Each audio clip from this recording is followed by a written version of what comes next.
जय हिंद दोस्तों, स्वागत है आपका हमारे YouTube चैनल में।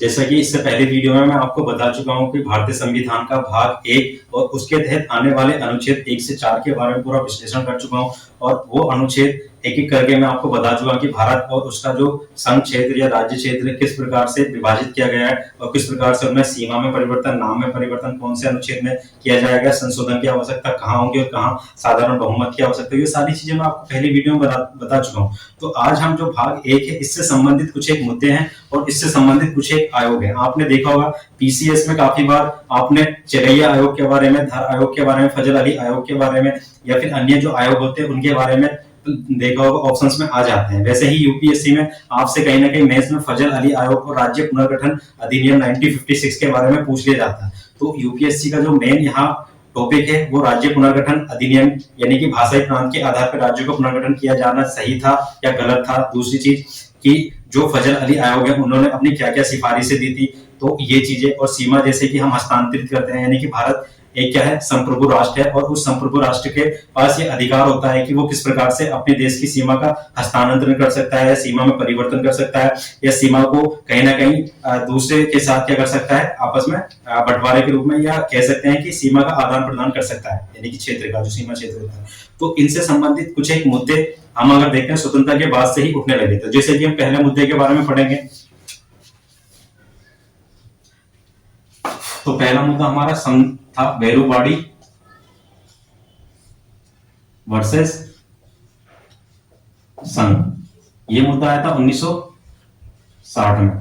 तो बेरुवाड़ी वर्सेस संघ के मुद्दे के बारे में अगर हम देखें तो 1960 में आने वाला पहला मुद्दा था जो सीमा में परिवर्तन था, सीमा से हस्तांतरण से संबंधित था। इस मुद्दे में उस समय हमारे देश के प्रधानमंत्री जवाहरलाल नेहरू, तो जवाहरलाल नेहरू के समक्ष ये सबसे बड़ी चुनौती थी कि जो सीमाओं में परिवर्तन किया जाएगा उसके लिए संविधान संशोधन की आवश्यकता होगी या नहीं होगी। दूसरी ओर ये था कि अगर राज्यों का निर्माण किया जाता है, राज्यों की सीमा में परिवर्तन किया जाता है, तो क्या उसके लिए अनुच्छेद 368 की आवश्यकता पड़ेगी या उसके लिए विशेष बहुमत की आवश्यकता पड़ेगी या उसके लिए ये साधारण बहुमत के तहत भी उसको हम क्या कर सकते हैं, हस्तांतरित कर सकते हैं। तो ये मुद्दा जब जाता है सुप्रीम कोर्ट के पास तो सुप्रीम कोर्ट नेहरू जी से स्पष्ट रूप से ये कहता है कि यदि आपको सीमा में परिवर्तन करना है और यदि आपको सीमा का हस्तांतरण करना है तो हम क्या है, एक संप्रभु राष्ट्र। संप्रभु राष्ट्र का अर्थ ये होता है कि आप अपनी सीमा का या अधिग्रहण करने का किसी भी राष्ट्र, किसी भी जो क्षेत्र होता है भौगोलिक, उसको अधिकृत कर सकते हैं या अपनी सीमा को किसी को दे सकते हैं। तो ये पूर्ण अधिकार किसका पास होता है, भारत की संसद के पास। संविधान में ऐसा लिखित है। ऐसा सुप्रीम कोर्ट ने 1960 का जो बेरुवाड़ी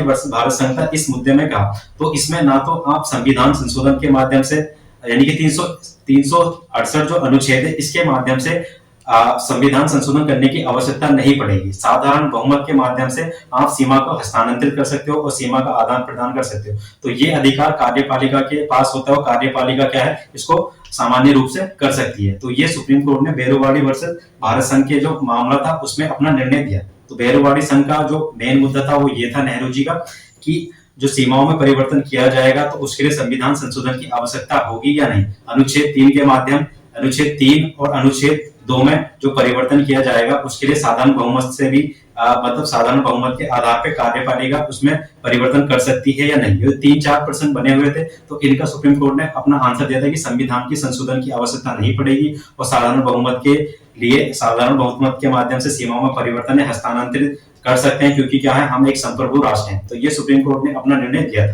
तो बेरुवाड़ी वर्सेस भारत संघ का जो संबंध है वो किससे है, अनुच्छेद 1, 2 और 3 से था। ठीक है, तो ये आपको याद होना चाहिए। दूसरा इसमें एक जो दूसरा मुद्दा आया था वो 1969 में आया था। इसमें क्या था कि इसमें ये था कि जो भारत सरकार के द्वारा जो अपनी भूमि जैसे अभी हमने 2015 में बांग्लादेश को दी थी, ठीक है, तो ये जो हस्तांतरण का मुद्दा पहले से चलता रहा। तो ये जो हस्तांतरण सीमा में परिवर्तन किया जाएगा तो इसमें क्या है, जो अधिकार प्रदान किए गए हैं क्या वो संसद में बहुमत के माध्यम से किए जाएंगे या संसद में बिना बहुमत के माध्यम से किए जा सकते हैं। तो इस निर्णय में सुप्रीम कोर्ट ने जो 1960 में जो सुप्रीम कोर्ट का निर्णय था उस निर्णय को और ठोस बनाते हुए 1969 में ये निर्णय देता है कि कार्यपालिका को ये पूर्ण अधिकार है कि वो संविधान संशोधन के बिना माध्यम से भी सीमा का या भूमि का हस्तांतरण अन्य राष्ट्र को या किसी अन्य देश को कर सकती है।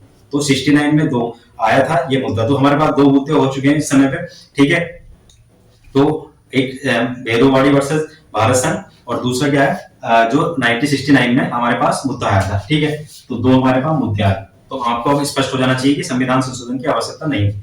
अब क्या था कि जैसे ही देश आजाद होता है तो इससे संबंधित क्या होगा, तरह तरह की जो भाषाई क्षेत्र थे, कुछ एक अल्पसंख्यक क्षेत्र थे, कुछ एक मतलब विविध, भारत को आपको पता होगा कि क्या विविधताओं वाला देश है, तो यहाँ विभिन्न प्रकार की भाषा के लोग रहते हैं, विभिन्न जाति और मजहब के लोग रहते हैं। तो इसमें क्या है, एक संगठन बनाना बहुत ही मुश्किल था। यानी कि अगर आप आंध्र प्रदेश जाओगे तो वहां तेलुगु दिखाई देगी, यदि आप केरला जाओगे तो वहां मलयालम दिखाई देगी, यदि आप महाराष्ट्र जाओगे तो आपको मराठी दिखाई देगी, गुजरात जाओगे तो गुजराती दिखाई देगी, पंजाब जाओगे पंजाबी दिखाई देगी, भाषा पंजाबी होगी, और आप नॉर्थ ईस्ट में जाओगे तो वहां की अपनी अलग अलग रीति रिवाज, संस्कृति और भाषाएं हैं। तो इसी संबंध में क्या हुआ कि प्रत्येक राज्य अपने जो राज्य की स्वायत्ता है उसको उजागर करने के लिए अपने राज्य को भाषाई क्षेत्र के आधार पर उसे पुनर्गठन की स्थापना की मांग करने प्रारंभ कर दिया। तो जो भारत के अंदर अलग अलग राज्य, यानी कि उस समय अगर हम देखते हैं तो 29 राज्य थे, 29 राज्यों में का जो गठन किया जाना था, या 16 राज्य मतलब 60 तक, 1960 तक अगर हम देखते हैं 16 राज्यों की जो स्थापना की जानी थी। राज्य पुनर्गठन आयोग भी आया था, फजल अली आयोग भी आया था, धर आयोग भी। तो इन्होंने किया था कि एक कोलैबोरेट करके, यानी कि इन जो भाषाई जो प्रांत होते हैं, भाषाई प्रांत के आधार पे जो राज्यों का पुनर्गठन किया जाना था, तो इससे संबंधित जो समाधान थे वो कहीं ना कहीं दिए थे। तो हमारे पास पहला आता है श्रीधर आयोग, ठीक है। तो धर आयोग में क्या था, जैसे कि पहला है कि धर आयोग, तो धर आयोग हमारा 1948 में आता है, 1948 में, ठीक है। 1948 में ये आता है, और इसके द्वारा क्या कहा जाता है कि जैसे भाषाई प्रांत के आधार, मतलब जो भाषाई राज्यों का जो पुनर्गठन किया जाता है भाषाई आधार पे किया जाना है, तो उससे संबंधित कि ये जो गठन किया जाएगा सही है गलत है, तो इससे संबंधित इन्होंने अपनी रिपोर्ट, तो इन्होंने कहा था कि किसी भी राज्य, भारत के अंदर जो राज्य है, इनका भाषाई आधार पे या भाषाई प्रांत के आधार पे इनका गठन नहीं किया जाना चाहिए। इसके लिए एक प्रशासनिक इकाई को अपनाया जाना चाहिए, जिसके माध्यम से क्या है, राज्यों का पुनर्गठन किया जा सके। तो इसको लेके काफी विवाद और मुद्दे उठने लगे थे। तो जब मुद्दे और विवाद उठने लगे तो इसके लिए एक कमेटी बनाई गई थी, जिसका नाम क्या था, जेबीपी समिति। जेबीपी समिति का मतलब क्या था कि जवाहरलाल नेहरू, ठीक है, और ये वल्लभ भाई पटेल और पी सीतारामैया, ठीक है। तो आपने सुना होगा, तो तीन थे, एक नेहरू जी थे और वल्लभ भाई पटेल, और तीसरे क्या थे, सीतारामैया, पी सीतारामैया।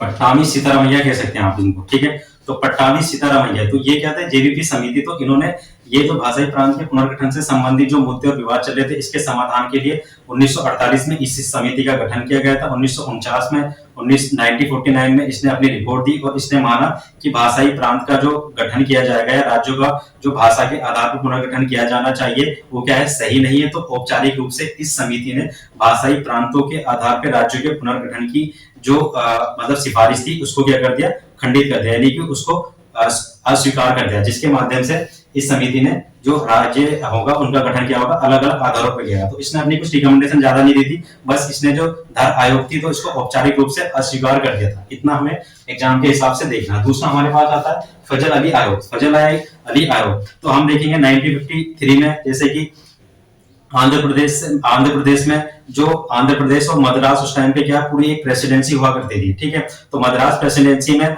दो लैंग्वेज चलती थी, एक तेलुगु थी और एक तमिल थी। तो तमिल वाले तमिलनाडु में चले गए और तेलुगु वाले आंध्र प्रदेश में आ गए। तो यहाँ जो आंध्र प्रदेश से मद्रास से आंध्र प्रदेश को अलग किया गया था, तो पहली बार 1953 में इसको लेके, इसके गठन को लेकर मतलब व्यापक रूप से आक्रोश उत्पन्न हो गया। तो इसमें आपने श्री रामालू ने 54 डेज तक, यानी कि 54 दिनों तक एक आंदोलन की और हड़ताल की, जिसके माध्यम से उनकी मृत्यु हो गई थी। तो भाषाई आधार पर पहला बनने वाला राज्य की अगर हम बात करते हैं तो वो क्या है, आंध्र प्रदेश है, और वो तेलुगु और तमिल, जो मद्रास प्रेसिडेंसी थी, तमिल और तेलुगु भाषा है, यानी कि तमिल कहाँ चलती है, तमिलनाडु में, और तेलुगु आंध्र प्रदेश में। तो इनको काट के बनाया गया था, यानी कि इनका बंटवारा करके एक तेलुगु राज्य की अलग से स्थापना की, जिसका नाम आंध्र प्रदेश था। तो भाषाई आधार पे बनने वाला पहला राज्य अगर हम देखते हैं तो उसका नाम क्या था, आंध्र प्रदेश। तो वो तेलुगु भाषा को मिलाकर बनाया गया था, ठीक है। तो अब जब फजल अली आयोग आए तो इन्होंने देखा कि इस प्रकार से विविधता अगर चलती रहेंगी तो देश के अंदर आक्रोश और मतभेद और ये सांप्रदायिकता को अधिक जन्म दिया जाएगा। तो इसके लिए नेहरू जी ने एक फजल अली उस टाइम पे हुआ करते थे, ठीक है, तो वो काफी मतलब पढ़े लिखे और शिक्षित थे। तो उनकी अध्यक्षता में क्या किया गया, एक गठन का मतलब एक आयोग का गठन किया गया। उन्होंने अपनी सिफारिशें दी कि अगर हमें राज्य मतलब भारत के अंदर राज्यों का निर्माण करना है, राज्यों का पुनर्गठन करना है, तो उसके लिए हमें 4 सिफारिशें को मानना अनिवार्य होगा। तो उन्होंने अपनी 4 सिफारिशें कौन सी दी कि राज्यों को सबसे पहली चीज के लिए क्या देखना होगा, देश की एकता एवं सुरक्षा का संरक्षण करना होगा। यानी कि अगर हम राज्य का गठन करते हैं, राज्य का पुनर्गठन करना है, तो हमें देश की एकता, अखंडता और उसकी जो सुरक्षा है उसको देखना अनिवार्य होगा। ये नहीं कि हमने हैदराबाद बना दिया या एमपी मध्य प्रदेश बना दिया और उसके अंदर सांप्रदायिकता मतलब क्या है, देश की एकता और अखंडता को मतलब देखा नहीं जा रहा, और वहां सांप्रदायिकता, दंगे, लड़ाई झगड़े और जाति, ये तरह तरह के मतलब क्या है मुद्दे उत्पन्न हो जाए, तो वो मतलब किसी भी देश राष्ट्र जो होता है उसके हित के या उसके सुरक्षा के लिए अच्छे नहीं होते। तो इसीलिए उन्होंने क्या कहा कि ये 4 सिफारिशें हैं। पहली क्या है, देश की एकता एवं सुरक्षा का संरक्षण किया जाना चाहिए। दूसरा, भाषाई एवं सांस्कृतिक एकरूपता होनी चाहिए।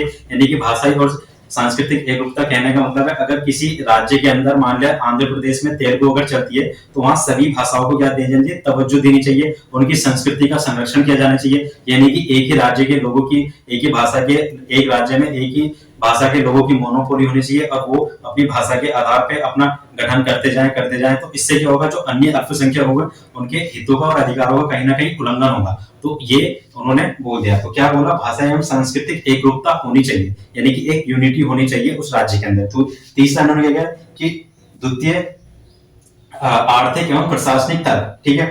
तो इन्होंने क्या कहा कि आपके पास क्या होना चाहिए, आर्थिक और प्रशासनिक तर्क भी होने चाहिए। यानी कि वहां जो प्रशासनिक व्यवस्था होगी वो कभी एक ही भाषा में नहीं होनी चाहिए, और उसकी आर्थिक स्थिति कैसी होनी चाहिए, एक सही रूप से। यानी कि आप किसी एक ही भाषा के लोग को आप उनकी आर्थिक स्थिति के लिए तवज्जो नहीं देंगे, तो वहां क्या है, वित्तीय आर्थिक स्थिति को भी आपको देखना अनिवार्य हो जाएगा। और वहां की प्रशासनिक व्यवस्था किसी एक लैंग्वेज में नहीं चलेगी, जो राष्ट्र के अंदर चल रही है वही उसी लैंग्वेज में आपको शासन को संचालित करना होगा। तीसरी इन्होंने अपनी सिफारिश दी। चौथी सिफारिशों में इन्होंने कहा कि प्रत्येक राज्य एवं पूरे देश के लोगों को कल्याण की योजना एवं इसके संबंध, यानी कि उस राज्य के अंदर किसी एक ही भाषा के जो लोग होंगे या एक ही संस्कृति के जो लोग होंगे उनके लिए जो योजनाएं चलाई जाएंगी वो संपूर्ण भारत में जो भी लोग होंगे या उस राज्य के अंदर अल्पसंख्यक वर्ग के जितने भी लोग होंगे उन्हें भी जो देश के अंदर संपूर्ण योजनाएं चलाएंगी वो लागू करनी अनिवार्य होगी। तो फजल अली आयोग ने अपनी 4 सिफारिशें दे दी, जिसके आधार पर किया गया, राज्यों का निर्माण किया गया, और इसी के आधार पर हमारा जो संसद के द्वारा एक अधिनियम लेकर आया जाता है जिसे कहा जाता है राज्य पुनर्गठन अधिनियम 1956। तो फजल अली आयोग का जो गठन किया गया था 1956 में किया जाता है, लेकिन 1959 में ये अपनी सिफारिशें देते हैं। ये इन सिफारिशों को बहुत हद तक यानी कि 90% तक मान लिया जाता है, जिसके आधार पे राज्यों का गठन किया जाता है। अब राज्यों का गठन किस किस आधार पे किया जाता है, कौन कौन सा किया जाता है, वो मैं आपको बताता हूँ। तो पहली बार 1956 के बाद जब फजल अली आयोग बन गया, ये कब बना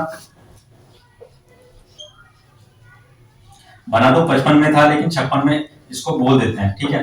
तो इसी के बाद भारत का जो राज्य पुनर्गठन अधिनियम बनाया गया था।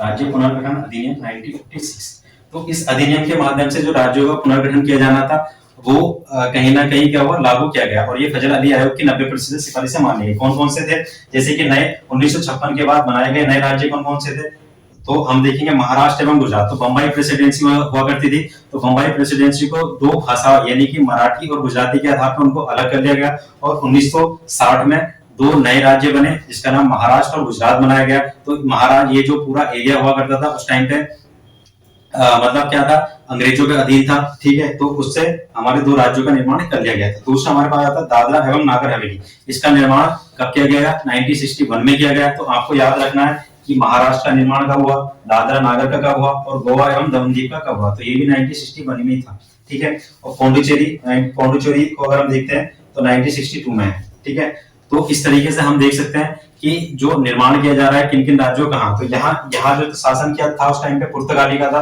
पुर्तगाली का आपको पता होगा कि सबसे पहले आए थे और सबसे बाद में गोवा से गए थे। तो वहां से दादरा एवं नागर हवेली जो इस टाइम पे हमारे क्या यूटी संघ शासित प्रदेश है उसका निर्माण किया गया। फिर गोवा, दमनदीप, तो इसका निर्माण भी 1961 में किया गया, ठीक है। फिर इसके बाद हमारा पौंडीचेरी। तो ये इतने याद करने की जरूरत नहीं है, बस आपको पता होना चाहिए 1956 के बाद कौन कौन से राज्यों का गठन किया गया था। इसके बाद अगर हम देखते हैं तो 35वां और 36वां संविधान संशोधन हमारे लिए इंपोर्टेंट हो जाता है, क्योंकि 35वें संविधान संशोधन के तहत क्या था, जो सिक्किम राज्य था 1948 में वहां चौंग्याल एक राजवंश हुआ करता था, तो उसका वहां पे शासन चलता था। तो 1948 से 1960 तक चौंग्याल राजवंश के वहां शासन चल रहा था। लेकिन 36वें संविधान संशोधन 1966 में से लेकर 68 के बीच में जो सिक्किम राज्य था उसकी स्थापना की गई और उसे भारत राज्य संख्या भारत के राज्य के रूप में उसको क्या कर लिया गया, अधिकृत कर लिया गया, उसका गठन किया गया। तो हमें याद रखना 36वां संविधान संशोधन किससे संबंधित है, सिक्किम राज्य की स्थापना से संबंधित है। ठीक है, तो इतने हमारे आर्टिकल। और आप पंजाब और ये हरियाणा का आपने सुना होगा, एक हिंदी क्षेत्र है और दूसरा पंजाबी क्षेत्र है, तो इनका निर्माण भी कब किया जा रहा था, किस तरीके से, तो ये भी भाषाई आधार पर दो राज्यों का गठन किया गया था 1966 में। तो इस तरीके से हमारे जो राज्यों का निर्माण किया जा रहा है धीरे धीरे करके किया जा रहा है। फिर हमने देखा था कि जो उत्तराखंड का निर्माण होता है, उत्तर प्रदेश को काट के भाषाई और पहाड़ी और सांस्कृतिक, तो ये चार वहां पे भी क्या की थी, मतलब सिफारिशें थी। यानी कि किसी भी राज्य का अगर निर्माण किया जाएगा तो इन चार सिफारिशों को ध्यान में रखा जाएगा और उसके आधार पर उसका निर्माण किया जाएगा। तो 2000 में उत्तराखंड का निर्माण होता है, उसी के तहत छत्तीसगढ़ और झारखंड को भी आपने देखा होगा, तो उसका निर्माण किया जाता है। फिर इसके बाद 2014 में तेलंगाना यानी कि आंध्र प्रदेश से तेलंगाना राज्य का निर्माण किया जाता है। तो इस प्रकार से हमारे जो राज्य निर्माण की पद्धति क्या है वो पूर्ण हो जाती है। फजल अली आयोग या राज्य पुनर्गठन आयोग के आधार पर हम क्या करते हैं, राज्यों का निर्माण कर लेते हैं। तो इसमें एक चीज आपको याद रखनी है कि ये जो राज्यों का निर्माण किया जा रहा है ये सिफारिशों के यानी कि राष्ट्रपति की पूर्व अनुमति की आवश्यकता होती है और इसमें संविधान संशोधन की आवश्यकता नहीं होती। साधारण बहुमत के माध्यम से क्या होता है, ये चीजों को हम क्या कर लेते हैं, 1 से लेकर 4 तक के जो अनुच्छेद है इनमें परिवर्तन कर लेते हैं। तो आपको अब ये चीजें समझ में आ गई होगी। तो आशा करता हूं इससे संबंधित आपके दिमाग में कोई भी प्रश्न या कोई भी कंफ्यूजन नहीं होगी, क्योंकि हमने मुद्दे बता दिए आपको, समिति बता दी और उससे संबंधित आयोग। पहले हमने भाग 1 बताया, भाग 1 में अनुच्छेद 1 से 4 तक उसका विश्लेषण बताया, फिर उससे संबंधित मुद्दे बता दिया और फिर उससे संबंधित आयोग। क्योंकि ये चीजें आपको किताबों में स्पष्ट रूप से नहीं मिलती है, तो हमने साधारण लैंग्वेज में इसको व्याख्या करते हुए इसको आपको अच्छे से स्पष्ट रूप से बता दिया। तो ये चीज अगर आपको अच्छी लगती है और हम जो वीडियो बना रहे हैं, जो कंटेंट लेके आ रहे हैं आपके प्री और मेंस के हिसाब से, दोनों के हिसाब से बता रहा हूं मैं, तो ये मेंस का हमारा क्या हो जाएगा, चैप्टर हो जाएगा। और ये भी मेंस का है और ये भी मेंस का, तो ये हमारे क्या है कहीं। और पीसीएस में क्या है, डायरेक्टली आपसे ये क्वेश्चन पूछ ले जाएंगे कि ये समिति का संबंध किससे, आयोग का संबंध किससे। तो ये सारी चीजें मैं आपको बता चुका हूँ। और ये फैक्ट पूछ ले जाएंगे कि गोवा का निर्माण, ये निर्माण पौंडीचेरी का निर्माण कब हुआ, कैसे हुआ। और फजल अली आयोग की आपको 4 सिफारिशें याद रखनी, तो आप इसका स्क्रीनशॉट ले सकते हैं और ये आप सिफारिशें याद रख सकते हैं। तो आज की वीडियो में इतना ही है। वीडियो अच्छी लगती है उसे शेयर कीजिए, सब्सक्राइब कीजिए हमारे चैनल को, जिससे हमारा मोटिवेशन और बढ़ेगा। तब तक के लिए धन्यवाद।